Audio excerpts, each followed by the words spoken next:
유명한 철학자 키에르 케고르는 행복의 90%는 인간 관계에 달려 있다라고 그렇게 말했습니다. 우리는 살아가면서 많은 사람들을 만나면서 삽니다. 그 와중에 사람들은 서로에게 절실한 도움을 주고 사랑하고 칭찬하며 아끼며 더 많은 것들을 주려고 노력합니다. 그와 반대로 어떤 때는 서로에게 하지 말아야 할 많은 일들을 할 때도 있습니다. 마음 깊이 상처가 되고 때로는 너무나 억울합니다. 용서가 안 되고 미움과 분노를 키웁니다. 이처럼 사람들은 엉켜 살고 있습니다. 그것을 우리는 인간 관계라고 말씀합니다. 1995년 미국 매사추세츠 메모리얼 병원에서 쌍둥이 자매가 태어났습니다. 카이라 잭슨과 부에리 잭슨이라는 두 쌍둥이 자매가 태어났는데 그들은 12주나 빨리 세상에 태어나서 몸무게가 채 1kg도 안 되었습니다. 그래서 그들은 태어나자마자 엄마 뱃속이 아니라 인큐베이터에서 자라게 되었습니다. 큰아이 카이리는 건강했습니다. 아무 걱정이 없었지만 둘째 브리엘은 심장에 이상이 생겼습니다. 그래서 의사가 부모에게 브리엘은 이제 얼마 못 삽니다 라고 그렇게 선언을 했습니다. 부모들의 마음은 어떻게 했겠습니까? 태어나자마자 품에 안아보지도 못한 채 그렇게 인큐베이터 안에서 심장이 안 좋아서 이제 천국으로 가야 되는 그 아이들을 바라보며 부모의 마음은 찢어질 듯 했습니다. 천국에서는 아프지 말고 건강하려 그렇게 보낼 마음의 준비를 했는데 신생아실에서 오랫동안 근무한 간호사 한 분이 의사와 부모에게 그런 제안을 합니다. 갈 때 가더라도 이 언니하고 같이 한 인큐베이터 안에서 보내게 해주십시오. 의사도 부모도 반대합니다. 어떻게 그럴 수 있냐? 언니도 위험해지니까 그렇게 하지 말자. 그런데 그 간호사의 노력은 대단했습니다. 모든 자료를 찾아와서 그렇게 한 인큐베이터에 두 사람이 함께 있었던 자료를 찾아내었습니다. 그래서 의사와 부모를 설득하고 동의를 얻었습니다. 어느 날 이 브리엘이 있는 인큐베이터에 전자신호들이 막 난리가 났습니다. 불이 들어오고 소리가 나고 그러자 빨리 간호사가 언니 카리를 동생 브리엘의 그 인큐베이터에 집어넣었습니다. 그때 기적같은 일이 일어납니다. 언니가 동생을 팔로 꼭 안아줍니다. 이제 다 태어난 지 얼마 안 됐는데 언니가 동생을 안아주죠. 그때의 놀라운 일은 그 브리엘에게서 들어왔던 모든 신호들이 잔잔해졌고 심장 박동도 안정이 되었습니다. 그렇게 한참 언니와 지내던 브리엘은 세상을 떠나지 아니하고 건강하게 살게 되었습니다. 아멘. 놀라운 기적이죠. 우리는 하나님의 참 기적을 경험하고 있습니다. 쌍둥이 자매의 기적 또한 대단한데 우리는 세상에서 마치 브리엘처럼 죽을 수밖에 없는 그러한 사람들이었습니다. 그러나 우리의 큰 형님, 우리의 큰 오빠 예수 그리스도가 이 땅에 오심으로 우리를 꼭 안아주자. 죽을 수밖에 없던 우리가 다시 살아나게 되었습니다. 네. 그것이 바로 관계에서 오는 힘입니다. 예수님과 우리와의 관계에서 오는 기적과 같은 힘입니다. 오늘 말씀은 바울 사도가 고린도 교회의 사람들과의 관계에 대해서 자세하게 정확하게 진술하고 있고 또 고백하는 그러한 말씀이죠. 보통 사람들은 이 말씀에 대해서 그냥 지나칩니다. 바울의 그냥 인사치레이기 때문에 그냥 지나치지만 이 말씀에서 하나님은 무엇을 우리에게 말씀해주고 싶은가? 그것은 바로 관계다라는 겁니다. 사람들과의 관계가 얼마나 중요하고 그런 관계 속에서 내가 무슨 일을 하고 있었는지에 대해서 하나님은 우리에게 들려주고자 합니다. 사랑하는 성도 여러분, 왜 세상에 많은 사람들이 살고 있을까요?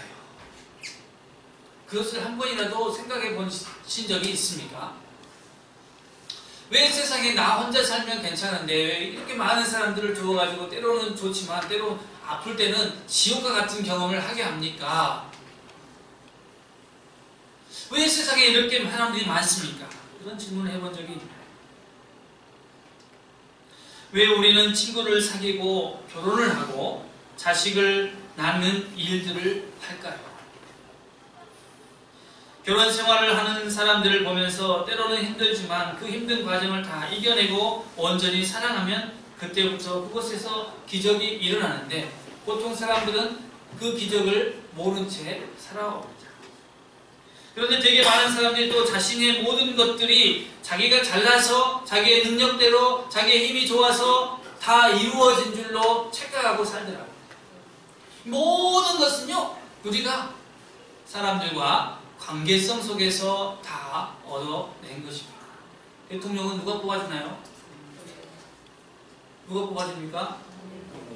사랑하는 성도 여러분, 지금 북한 김정은이라는 사람이 지도자가 있는데 그 지도자에게 백성이 없고 사람이 없으면 그 사람 혼자 거기에 있으면 그 넓은 땅을 자기가 혼자 지킬 수 있습니까? 없습니다. 사람들은요, 혼자 뭐가 된다는 착각 속에 살아요. 그 밑에 모든 사람들이 다 받쳐주기 때문에 그가 그곳에 있는 것이고, 대통령도 마찬가지입니다. 나 또한 내가 모든 것을 다 한다라고 하지만 아니에요. 내 가족이 있기 때문에, 내 형제가 있기 때문에, 내 친구가 있기 때문에 내가 지금 이곳에 있는 것이죠. 그러한 관계성들을 우리는 깊이 한번 생각을 해야 할 필요가 있습니다. 여러분, 때로 그런 생각을 해보신 적 있습니까? 다 내려놓고 혼자 살고 싶다. 혼자 어딘가에서 그냥 조용하니 있고 싶다. 그런데요, 놀라지 마세요. 13세기에 이 프로이센 왕국에 프리드리히 2세가 있습니다. 이 2세는요, 굉장히 똑똑하고 유능하고요, 능력이 많은 왕이에요. 그래서 이 왕이 치리할 때에, 백성을 다스릴 때에 마치 나폴레옹과 같은 강력한 나라를 만들었어요. 그리고 이 왕은요, 얼마나 대단하냐면 9국의 언어를 해요. 9국. 여러분, 2개 나라 말도 힘들잖아요. 하나도 잘 못하는데 9국의 말을 하는, 구사하는 이 왕이 어느 날 호기심이 생겼어요. 호기심. 이 태어나자마자 이 아이들이 엄마한테 말을 배우잖아요. 그러면 아이들이 말을 안 배우면 어떤 언어를 쓰게 될까? 궁금했어요. 그래서 가난하고 또 부모가 없이 버려진 아이들 있잖아요. 신생아들. 그런 아이들을 데리고 와서 이제 고모들한테 맡깁니다. 첫 번째 조건은 뭐냐? 환경을 굉장히 쾌적하게 해라. 두 번째는, 그리고 이 아이들을 키우되 귀족의 자식처럼 키워야 된다. 세 번째는, 씻거나 먹일 때 외에는 이 피부에 스킨십을 하지 마라. 안아주거나 하는 것을 절대 하지 말아라. 그 다음에 네 번째, 마지막 네 번째가 굉장히 중요합니다. 절대 아기들에게 말을 걸어서는 안 된다. 그렇게 해서 이제 그 왕은 귀족들과 얘기를 합니다. 어떤 얘기를 하냐면, 이 아이들이 가장 먼저 하는 말이 히브리어냐, 헬라어냐, 라틴어냐, 얘기를 하기 시작합니다.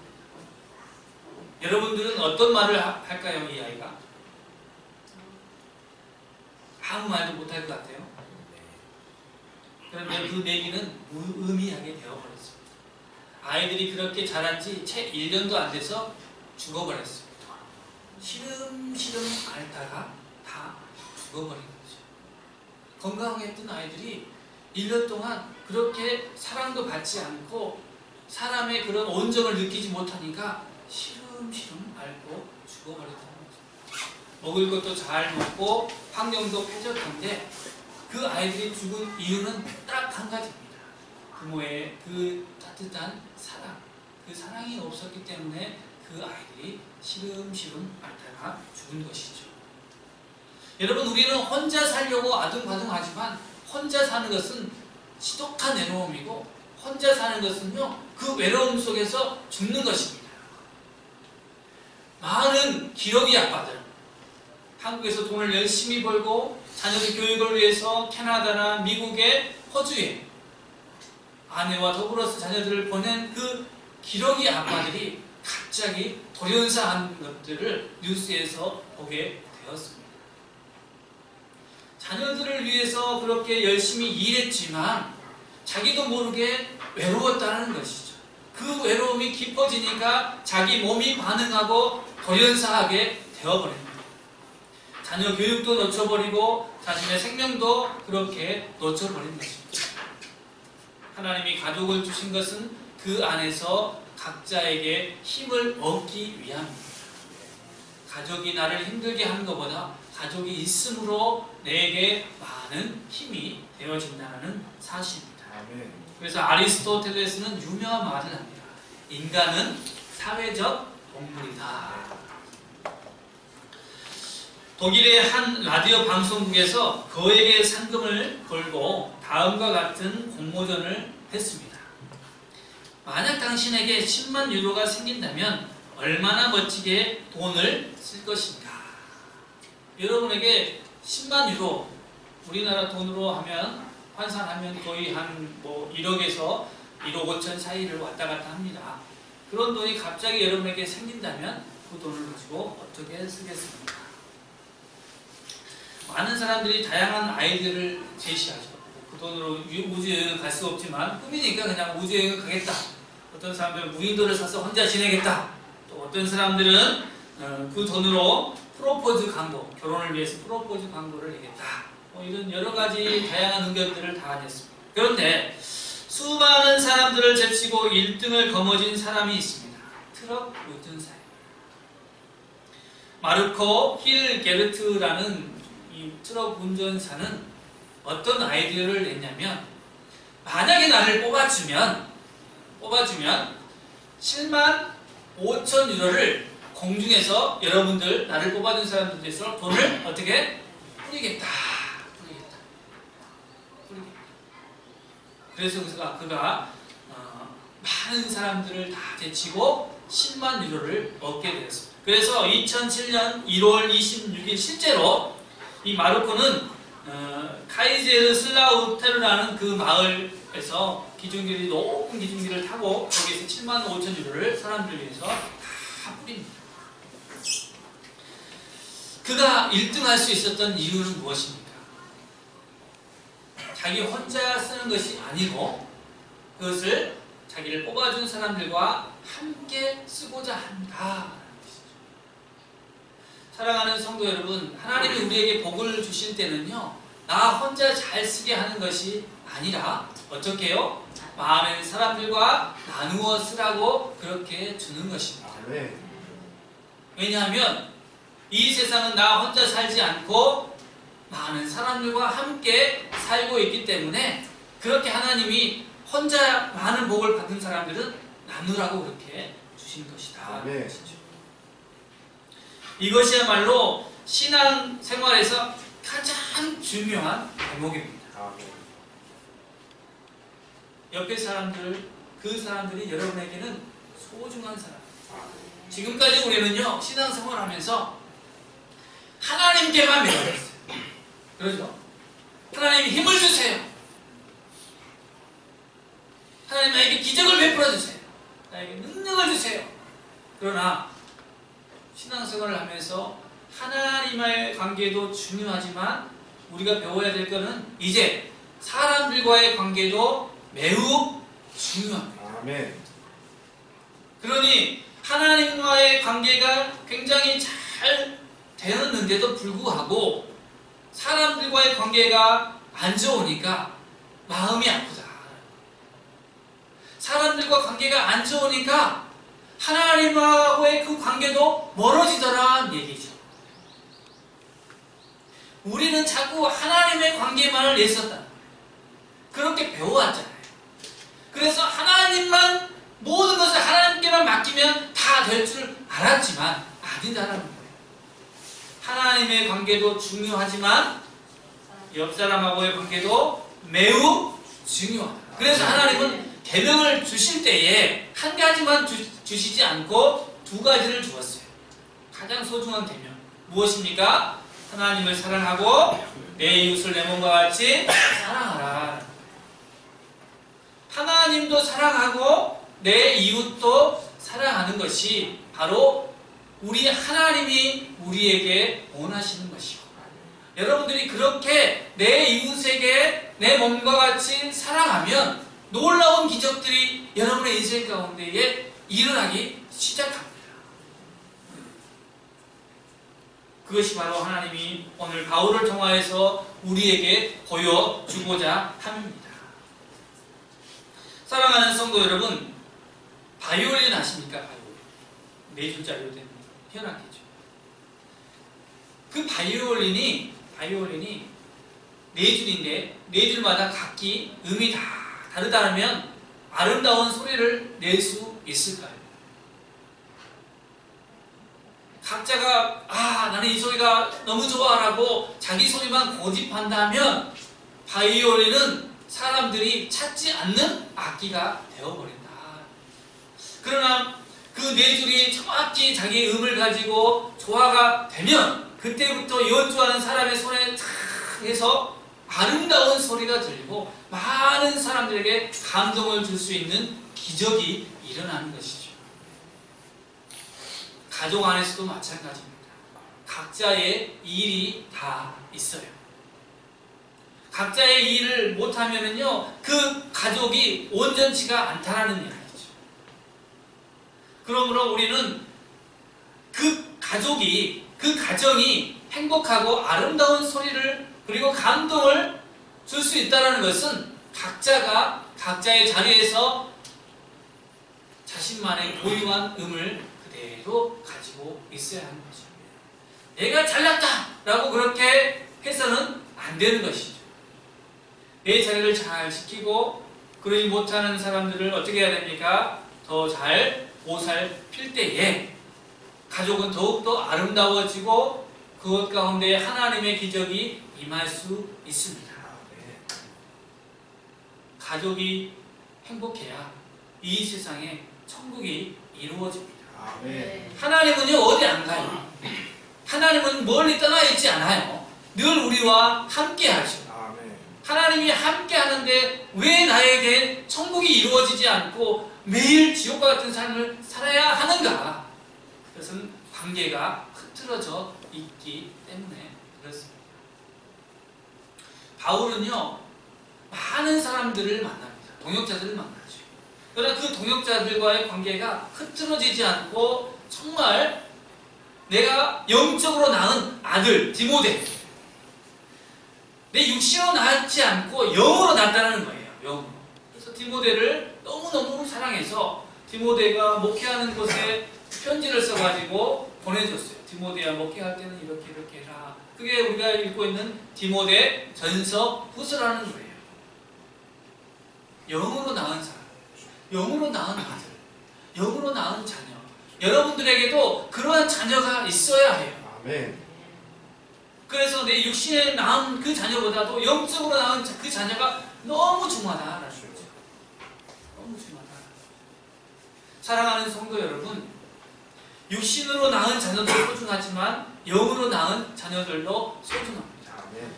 혈육으로 맺어진 그 가족도 중요하지만 영적으로 예수 그리스도의 피로 하나 된 이 교회 가운데 함께 된 가족들도 매우 중요합니다.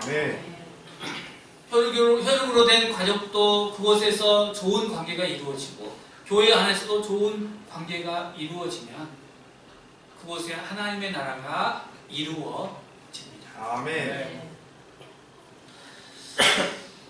바울 사도는 사역을 하면서 많은 사람들에게 도움을 받습니다. 그가 하나님께 받은 그 많은 은혜를 사람들과 나눔을 통하여서 하나님의 사랑을 나누어주고 참된 복음을 나누어주고 자기가 알고 있는 것들을 그렇게 공급해 주었을 때에 자신을 통하여서 예수 그리스도를 믿게 되고 자신을 통하여서 온전한 하나님의 사랑을 깨닫게 된 그들이 바울 사도의 선교 사역을 위하여서 많은 물질적으로 헌금을 하고 또 지원을 하는 것을 보게 됩니다. 특별히 오늘 고린도 교회에 함께 사역했던 천막을 만들었던 아굴라와 브리스길라 이 부부의 얘기도 잠깐 언급합니다. 바울이 고린도에서 어떻게 할까 머뭇머뭇거릴 때에 하나님은 그 부부를 붙여주어서 그곳에서 자비량으로 선교할 수 있도록 하나님께서 하셨다는 이야기죠. 그곳에서도 좋은 관계가 형성되었기 때문에 고린도 교회가 태어난 것입니다. 네. 하나님은 이 안디옥 교회를 통하여서 바울을 보냈지만 바울과 안디옥 교회가 이 예루살렘에서부터 온 유대인 그리스도인을 통하여서 관계가 깨져버렸습니다. 더 이상 성도의 후원이 없었습니다. 그러자 바울은 하나님께서 붙여준 새로운 관계를 잘 맺어갔다는 이야기죠. 그러면서 이 고린도 교회에도 이 예루살렘에서부터 이 안디옥 교회 그리고 갈라디아 교회 이 고린도 교회까지 그 유대인이면서 그리스도인들이 바울을 방해하려고 왔다는 이야기죠. 그래서 그곳에서 바울은 사도가 아니다. 바울은 예수님을 만나지 못했다. 라고 이렇게 성도들을 자꾸 관계를 깨뜨리기 시작합니다. 그런데 오늘 고린도로부터 누가 왔습니까? 스데바나와 부드나도 그리고 알라이고 이 세 명이 왔습니다. 고린도 교회에서 와가지고 고린도 교회가 당신에 대한 오해를 다 풀었습니다. 당신을 진짜 사도로 인정합니다. 그런 이제 관계가 회복되는 역사가 있었다라는 거예요. 그래서 내가 그들이 몸을 통하여서 매우 내 마음이 기쁘다 라는 거예요. 바울 사도조차도 하나님에게 성령에 충만한 사람, 선수건으로도 사람들 고치는 그 사람, 영적으로 대단한 사람도 무엇 때문에 마음이 아팠느냐? 교회와 형제들과의 그 관계가 흐트러짐을 통하여서 마음이 아팠다는 거예요. 그 관계가 회복이 되자 천국이 나는 거예요. 여러분 사랑하는 성도 여러분, 내 옆에 있는 사람들을 미워만 하지 마세요. 내 옆에 있는 사람들을 귀찮아하지 마세요. 하나님이 나에게 준 선물이다라고 생각하십니다. 그래서 그들을 더욱 사랑하고 더욱 겸손히 섬겨주고 겸손히 그들을 안아주세요.